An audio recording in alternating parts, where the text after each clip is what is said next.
Hi, it's Alan Mendelson. And during the pandemic, a lot of us lost our regular jobs and a lot of us had to take on part-time jobs. If we were lucky, we got additional income through part-time jobs. And we entered the gig economy.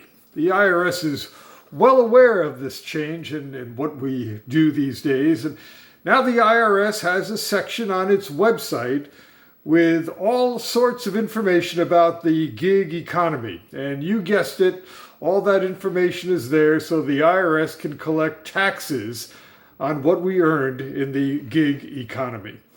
The IRS says you must file a tax return if you have net earnings from self-employment of $400 or more. That's an important number.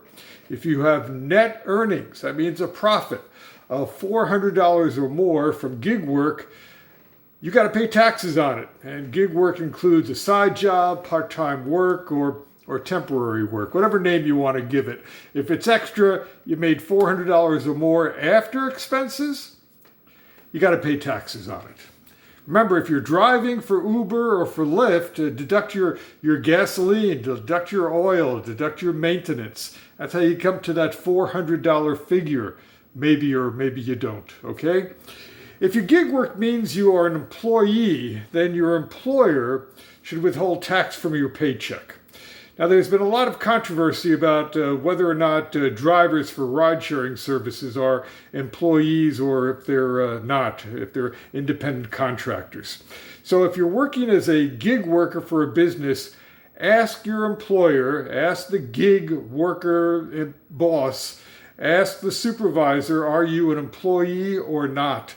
This will save you grief when it comes time to file your taxes. If the employer withholds taxes, then you're not obligated to go and make your own estimated taxes.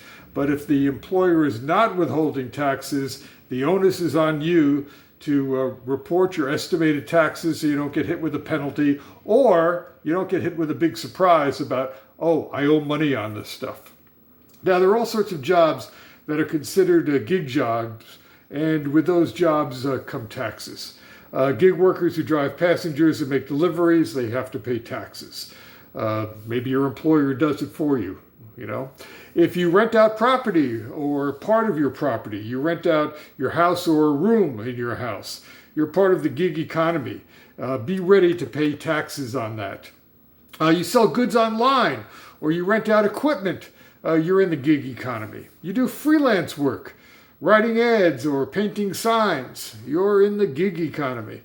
Now, since you're in the gig economy, you should be keeping track not only of your income, but also keep track of your expenses. This is really the key.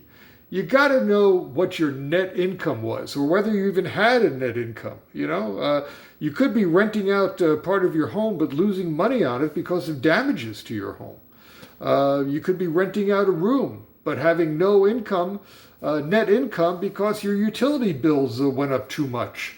There could have been losses, there could have been theft. You know, keep track of your expenses because those expenses can help lower or even eliminate your tax bill. Remember that threshold, $400 of net income to have to pay taxes on your gig income. And if you worked for a business, remember you could receive a 1099 or a W-2 by the end of January. Now look, let me say something that's very important about 1099s and W-2s and W-2Gs if you happen to be a gambler and those are reporting your gambling jackpots. If you get a 1099 or a W-2 or a W-2G or a 1099G in the case of unemployment insurance benefits, the IRS is also getting a copy of that form, okay? The employer doesn't send it to you and not send one to the IRS. You get one, the IRS gets one. So don't try to hide it from the IRS. The IRS will know if you don't report it. You're going to get a letter from the IRS with a bill. You might even get flagged for an audit if you're really abusive about it. You know, you forget about a lot of these 1099s or W-2s, all right? So remember, if you get a 1099, the IRS gets a 1099. The bottom line here, though, is to keep track of your expenses. It's the most important thing. I've got to emphasize it. I'll say it again. Keep track of your expenses. It's tough these days and you don't want to pay more taxes than you have to. Those expenses are what will limit your income that you have to report to the IRS.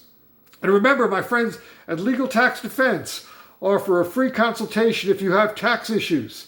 Call them for a free consultation at 800-231-3321. Again, 800-231-3321. Call them for your free consultation. I'm Alan Mendelson. Thanks for watching, and watch for more of my tax tips.